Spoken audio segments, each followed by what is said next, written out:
Sportliche Ausfahrt. Reporter Maximilian Engert unterwegs mit dem Lamborghini Countach. Ein Abenteuer auf 4 Rädern.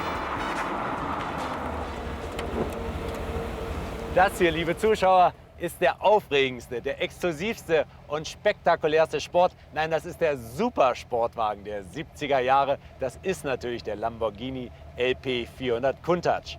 Hier hinter mir sitzt der 12-Zylinder. Das ist eine atemberaubende Maschine mit 375 PS. Und mit denen gehen wir heute auf Tour auf diesen wunderschönen Bergstraßen hier rund um den Rosengarten und den Latemar in Südtirol.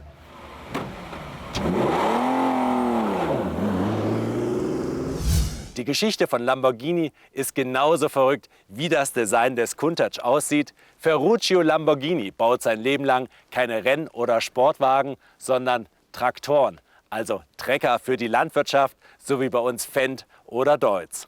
1964 schmiedet man dann den ersten Sportwagen und der Durchbruch kommt dann natürlich mit dem legendären Miura. Und den Miura hat übrigens genau derselbe Mann gezeichnet wie den Countach, Marcello Gandini, ein Stylist von Bertone. Und beim Design hat Gandini immer nur ein Ziel vor Augen: die Leute sollen mit offenem Mund dastehen. Und dass den Leuten beim Anblick des Countach die Augen übergehen, das ist heute noch genauso der Fall, wie es damals war 1971 bei der Präsentation auf dem Genfer Salon. Das Publikum gaffte den Wagen an, als wäre gerade vor ihren Augen ein UFO gelandet. Und es war kein Marsmännchen, sondern ein Lackierer von Bertone, der dem Countach seinen Namen gab. Denn Countach, das ist im Piemont der Ausdruck größter Begeisterung. Und egal ob Diablo oder jetzt Murciélago, alle Nachfolger des Countach orientierten sich am Original an diesem Keil hier, der nur 1,7 Meter hoch ist. Und so ist dann auch das Design des Countach damals wie heute sensationell spektakulär mit dieser großen, extrem flachen Frontscheibe, diesen vielen Ecken und Kanten, natürlich auch mit den Flügeltüren und vor allem mit diesen martialischen Lufteinlässen. Also ich möchte nicht wissen, wie viele Fiat 500 hier schon aus Versehen angesaugt worden sind.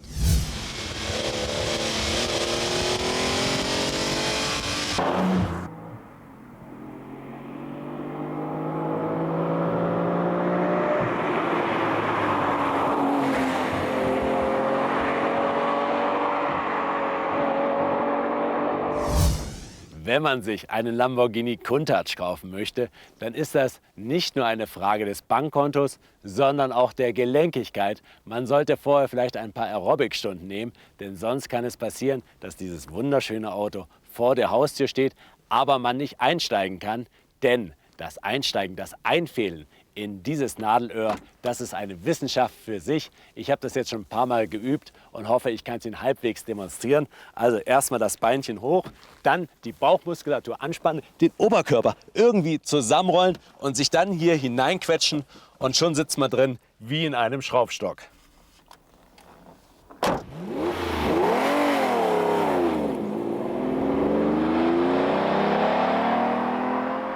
Also die Sitzposition hier drin ist einfach genial. Das ist bestimmt nichts für Leute, die unter Platzangst leiden. Man muss hier ganz tief reinrutschen, weil das Dach eben so niedrig ist. Hier ist es eng drin wie in einem Schuhkarton. Wenn man so nach vorne guckt, diesen Verstrebungen, diesem Armaturenbrett, kommt man sich vor wie in einem Kampfjet. Tom Cruise und Top Gun lassen grüßen. Aber der Sound dieses 12-Zylinders hier hinten drin, das ist eine Sensation. Das ist ein Kreischen, ein Fauchen, aber Gemach, der Motor muss erstmal warm gefahren werden. Der hat nämlich 17,5 Liter Ölinhalt. Aber sobald die Temperaturnadel ein bisschen steigt, dann giert dieses Auto förmlich nach kurvenreichen Landstraßen, wie man sie ja hier in Südtirol zuhauf findet. Unglaublich, wie aggressiv dieses Auto hier im wahrsten Sinne des Wortes im Tiefflug über den Asphalt donnert.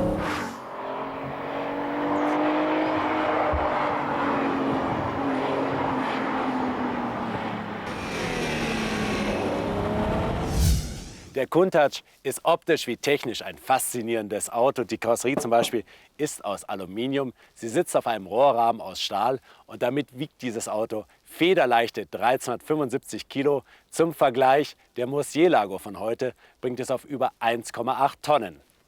Ein Meisterwerk, wie es selbst Leonardo da Vinci nicht schöner hätte zeichnen können, das ist dieser Motor hier, dieser 12-Zylinder. Der hat einen Zylinderwinkel von 60 Grad und wie eine Portion Spaghetti laufen hier die Zündkabel durch, an der Seite sehr schön zu erkennen, die 6 Weber Doppelvergaser mit einem 45er Durchmesser und hier das filigrane Gasgestänge. Wer auf die verwegene Idee kam, für unterwegs etwa noch eine Zahnbürste und ein paar frische Hemden mitzunehmen, der musste sich mit diesem Platz hier begnügen, denn das ist der ganze Kofferraum des Countach. Mehr gibt es nicht.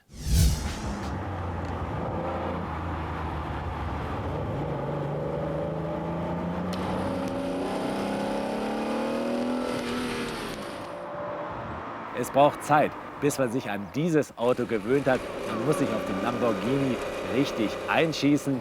Der Wagen benimmt sich störrisch wie ein Stier, eben wie ein Lamborghini-Stier. Er wehrt sich mit unbändiger Kraft gegen jeden Befehl. Alles ist sehr schwergängig, vor allen Dingen die Lenkung und die Pedale. Das ist das erste Auto, das ich kenne, bei dem man mehr Kraft auf dem Gaspedal als auf der Kupplung braucht. Und die ist schon so hart wie in einem Formelwagen. Und so will der Countach dann auch richtig getreten werden, dann pariert er. Allerdings von Luxus ist bei diesem Auto nichts an Bord. Das ist ein echter Rennwagen für die Straße. Das Fahrwerk zum Beispiel ist so knüppelhart, mit dem fährt man nicht über einen kleinen Buckel, sondern da springt, da versetzt der Wagen wie ein Bock. Im unteren Drehzahlbereich passiert beim Countach relativ wenig. Ab 4000 kommt er so richtig in Schwung, dann brüllt er hoch bis auf 8000 Umdrehungen. Die Beschleunigung mit 5,3 Sekunden von 0 auf 100, die haut heute niemand mehr vom Hocker.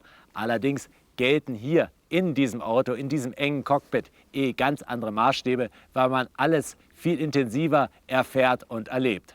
Unsere rote Flunder hier ging übrigens 1975 direkt nach Japan, wahrscheinlich zu irgendeinem Elektronikmillionär. Dann hat sie ein Deutscher gekauft und seit Januar 2001 gehört sie dem Zeithaus in der Autostadt Wolfsburg. So sorgt also VW dafür, dass dieses wunderschöne Auto nicht in Vergessenheit gerät.